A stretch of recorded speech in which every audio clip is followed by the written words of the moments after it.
ଆମେ ଘରକୁ ଦ୍ରବ୍ୟଟିଏ କିଣି ଆଣିବା ସମୟରେ ସେ ଦ୍ରବ୍ୟର ପ୍ୟାକେଟରେ ଅନେକ ଇଂରାଜୀ ଶବ୍ଦ ଲେଖାଯାଇଥାଏ। ଆମେ ବର୍ତ୍ତମାନ ଆପଣଙ୍କୁ 1 2 3 4 5 ପାଞ୍ଚଟି ଇଂରାଜୀ ଶବ୍ଦକୁ ଦେଖାଇଲୁ। ଅଠା ସାହାଯ୍ୟରେ ମୂଷାମାନଙ୍କୁ ନିୟନ୍ତ୍ରଣ କରିବାର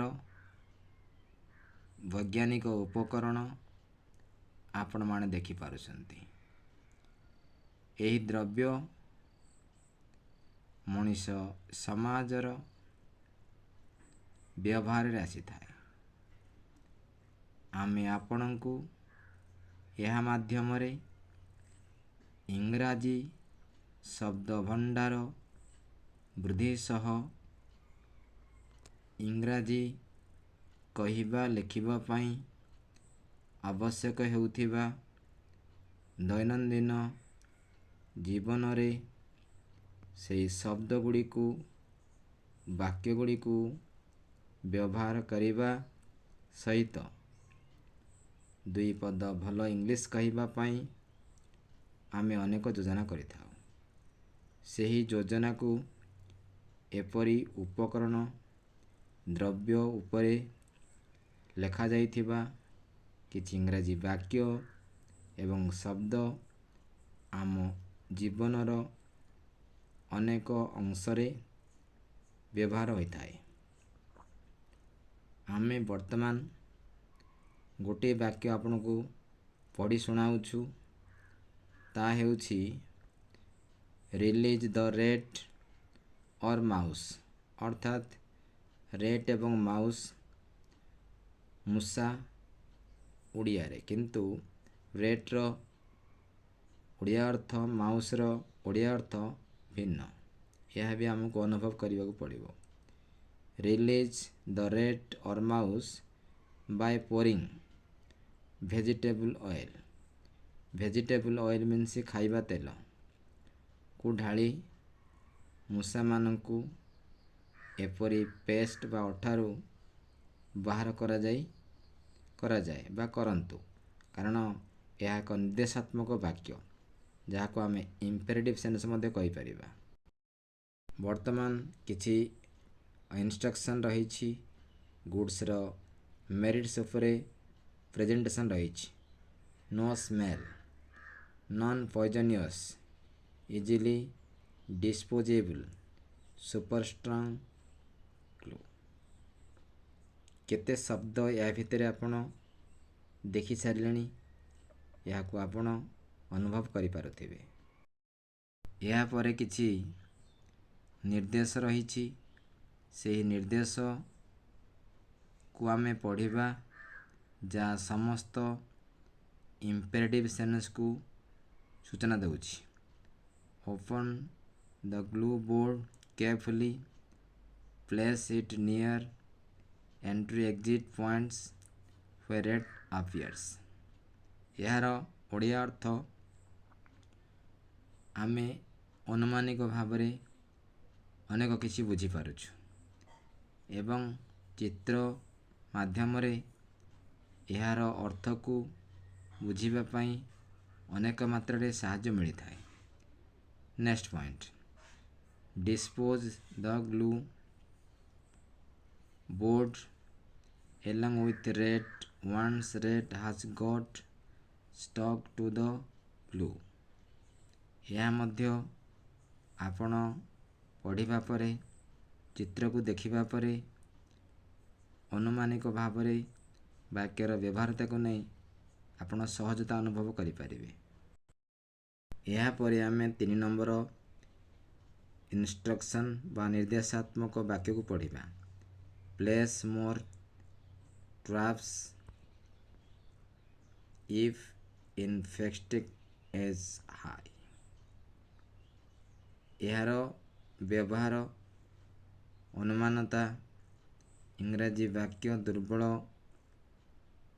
को सबल करिबा पई ଏ ବାକ୍ୟ କନେକ୍ଟ ରହିଛି।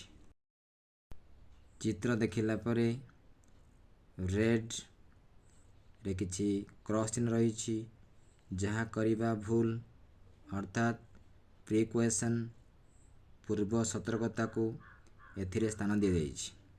ଏଥିରେ ମଧ୍ୟ ଇମ୍ପେରେଟିଭ୍ ସେଣ୍ଟେନ୍ସ ଲେଖାଯାଇଛି। Keep away from food items, children and pets. Pets ମାନେ ପୋଷା ଜୀବ ଯଦି ଘରେ ଅଛନ୍ତି, ଛୋଟ ଛୋଟ କୁନି ଭାଇ ଭଉଣୀମାନେ ଅଛନ୍ତି, ସେମାନଙ୍କ ପ୍ରତି କିପରି ଭାବରେ ଏହାକୁ ବ୍ୟବହାର କରାଯାଇପାରିବ, ସତତା କିପରି କରାଯାଇପାରିବ, ତା ବି ସୂଚନା ରହିଛି।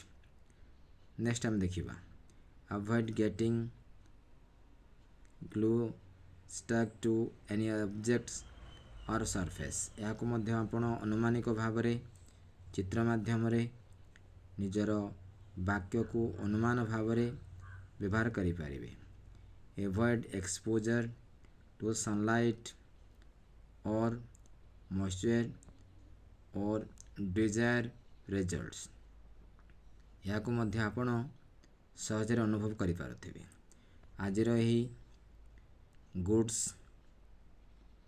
ଇନଷ୍ଟ୍ରକ୍ସନ୍ ଇମ୍ପେରେଟିଭ୍ ସେଣ୍ଟେନ୍ସ ଗୁଡ଼ିକୁ ସକ୍ରିୟ କରିବା ସହିତ ଅନୁମାନିକ ଭାବରେ ସରଫେସ୍ ମିନିଂକୁ ନେଇ ଯେଉଁ ବାକ୍ୟ ଗୁଡ଼ିକୁ ଲେଖାଯାଇଛି, 7ଟି ବାକ୍ୟ, ଏହାରି ଭିତରେ ଆମେ ଆପଣଙ୍କୁ ଦେଖାଇ ସାରିଲୁଣି। ଏହି ବାକ୍ୟ ବୁଝିବାରେ ଅସୁବିଧା ହେବ ନାହିଁ, କାରଣ ଚିତ୍ର ମାଧ୍ୟମରେ ଏହାକୁ ଆମେ ବୁଝିବା ସହଜ ହୋଇପାରିବ। ତେଣୁ ଯେଉଁ ଭାଇ ଭଉଣୀମାନେ ଇଂଲିଶରେ ଦୁର୍ବଳ ଭାବୁଛନ୍ତି, ଏପରି ଅନେକ ଉପାୟ ଅବଲମ୍ବନ କରି ନିଜର ଇଂରାଜୀ ବାକ୍ୟ ଗଠନ ଶୈଳୀକୁ ଗୁରୁତ୍ୱ ଦେଇ ଆଗକୁ ବଢ଼ିବା ହେବେ। ଏସ୍କେ ଏଜୁକେସନ୍ ଟ୍ରାକ୍ ତରଫରୁ ସର୍ବଦା ନୂତନତ୍ୱ, ଶୈକ୍ଷିକ ପ୍ରକ୍ରିୟା ଏବଂ ରିସୋର୍ସକୁ ନେଇ ଆମେ ଆପଣମାନଙ୍କ ସହିତ। ଆଜିର ଏହି ଭିଡ଼ିଓ ଦେଖିଲା ପରେ ଆପଣ ଅନୁମାନ କରିପାରୁଥିବେ, ବାସ୍ତବିକ ଆମେ direction, precaution, open, glue, boot, carefully, flash ଏପରି ଅନେକ ଶବ୍ଦର ପ୍ରୋନାଉନ୍ସିଏସନ୍ ମାଇନର ଭାବରେ ପ୍ରେଜେଣ୍ଟ କରିଛୁ। ଏହାପରେ ଆମେ ଆଉ କିଛି ଆପଣମାନଙ୍କୁ ପହଞ୍ଚାଇବୁ। ଦେଖନ୍ତୁ, ଗୋଟିଏ ବାକ୍ୟ ରହିଛି keep in cool and dry flash. ଏହା ଗୋଟିଏ ବାକ୍ୟ। ଏଭଏଡ୍ ଏକ୍ସଟ୍ରିମ୍ ହିଟ୍ ଅର୍ ଲୋ ଟେମ୍ପରେଚର୍ସ। ଏହା ମଧ୍ୟ ଏକ ଇମ୍ପେରେଟିଭ୍ ସେଣ୍ଟେନ୍ସ। ଇମ୍ପେରେଟିଭ୍ ସେଣ୍ଟେନ୍ସ ଜାଣିବା ପାଇଁ ଆପଣଙ୍କୁ ଆମେ ଗୋଟିଏ ଟେକ୍ନିକ୍ କହୁଛୁ। ଏହାର ପ୍ରତ୍ୟେକ ଶବ୍ଦର ପ୍ରଥମ ଅକ୍ଷର କ୍ରିୟାପଦ ଥାଏ, ଅର୍ଥାତ୍ ଓପନ୍ ଏକ କ୍ରିୟାପଦ, ଡିସ୍ପୋଜ୍ ଏକ କ୍ରିୟାପଦ, ପ୍ଲେସ୍ ଏକ କ୍ରିୟାପଦ, କିପ୍ କ୍ରିୟାପଦ, ଏଭଏଡ୍ କ୍ରିୟାପଦ, ଏସବୁ ହେଉଛି କ୍ରିୟାପଦ। ତା ସହିତ କିପ୍ କ୍ରିୟାପଦ, ଡ୍ରାଏ କ୍ରିୟାପଦ ହୋଇପାରିବ ନାହିଁ, ଏଭଏଡ୍ ଏଥିରେ କ୍ରିୟାପଦ। ଏପରି କ୍ରିୟାପଦକୁ ଆମେ ଆପଣମାନଙ୍କୁ ପ୍ରେଜେଣ୍ଟ କରାଇଲୁ। ଆଜିର ଏହି ଗୁଡ୍ସ କୁ କ୍ରୟ କଲା ପରେ ଗୁଡ୍ସ ଠାରେ ରହିଥିବା ଇଂରାଜୀ ବାକ୍ୟ ଏବଂ ଶବ୍ଦ ଭଣ୍ଡାର, ଯାହା ଆପଣଙ୍କର ଦୈନନ୍ଦିନ ଜୀବନରେ କାମରେ ଆସିବ। ଇଂଲିଶ କହିବା ପାଇଁ ଆପଣ ସକ୍ରିୟ ହୋଇପାରିବେ। ଚିତ୍ର ଦେଖିଲା ପରେ ଆପଣ ନିଶ୍ଚିତ ଅନୁଭବ କରିପାରୁଥିବେ, ବୋଟଲରେ ତେଲ ରହିଛି, ତାହା ଢଳାଯାଇଛି। ଯେଉଁ ତେଲ ଖାଇବା ତେଲ, ସେହି ତେଲ ଢାଳିଦେଲା ପରେ ମୂଷାର ଗୋଡ଼ ବା ଦେହର ଅଠା ସହିତ ସେପାରେସନ୍ କରାଯାଇପାରିବ। ସେଥିପାଇଁ ଲେଖାଯାଇଛି release the rat or mouse by pouring vegetable oil. ଖାଇବା ତେଲ ଢାଳି ମୂଷାକୁ ଆପଣ ସେହି ଅଠାଠାରୁ ବାହାର କରିପାରିବେ। ରିଲିଜ୍ ମାନେ ବାହାର କରିପାରିବେ। ଚିତ୍ର ମାଧ୍ୟମରେ ଅନୁଭବ, ଆବେଗ, ଅନୁମାନକୁ ବ୍ୟବହାର କରି ଆପଣ ଇଂରାଜୀ କହିପାରିବେ। ତେଣୁ ଆମେ ନିବେଦନ କରୁଛୁ ବାସ୍ତବିକ ଗୋଟିଏ ଗୁଡ୍ସ କିଣିବା ସମୟରେ ପ୍ୟାକେଟରେ ଲେଖାଯାଇଥିବା ଇଂରାଜୀ ଶବ୍ଦଗୁଡ଼ିକୁ ଆପଣ ନୋଟ୍ କରନ୍ତୁ, ଯାହା ଆପଣଙ୍କୁ ଦୈନନ୍ଦିନ ଇଂରାଜୀ କହିବାରେ ସାହାଯ୍ୟ କରିପାରିବ। ଏସ୍କେ ଏଜୁକେସନ୍ ଟ୍ରାକ୍ ତରଫରୁ ଆମେ ସ୍ପେଶାଲ ଡିଫରେଣ୍ଟ ଡିମାଣ୍ଡ କନସେପ୍ଟକୁ ନେଇ ଅନେକ ଭିଡ଼ିଓ ଆପଣମାନଙ୍କ ପାଖରେ ପ୍ରେଜେଣ୍ଟ କରୁଛୁ। ଉଦ୍ଦେଶ୍ୟ ରହିଛି କମ୍ ସମୟରେ ସ୍ମାର୍ଟ ଲର୍ଣ୍ଣିଂ, ସ୍ମାର୍ଟ ଅପରେସନକୁ ନେଇ ଆପଣ କିପରି ଭାବରେ ଆଗକୁ ଯାଇପାରିବେ, ତାହାର ଉଦ୍ଦେଶ୍ୟକୁ ଆମେ ସାକାର କରୁଛୁ ଆପଣମାନଙ୍କୁ ଏହି ଭିଡ଼ିଓ ପରି ମାଧ୍ୟମରେ। ଏପରି ଅନେକ ଜାଣିବା ପାଇଁ, ବୁଝିବା ପାଇଁ ଆଜି ହିଁ ଆମ ଚ୍ୟାନେଲକୁ ସବସ୍କ୍ରାଇବ୍ କରନ୍ତୁ। ସ୍କେଟ୍ ଫାଉଣ୍ଡେସନ୍ ସର୍ବଦା ଚାହେଁ ସ୍ମାର୍ଟ ଏବଂ advance learning with easy process.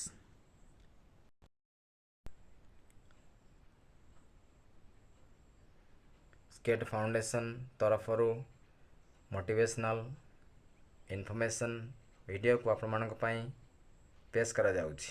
ଉଦ୍ଦେଶ୍ୟ ରହିଛି education the ବ୍ୟାକବୋନ୍ of hour nation.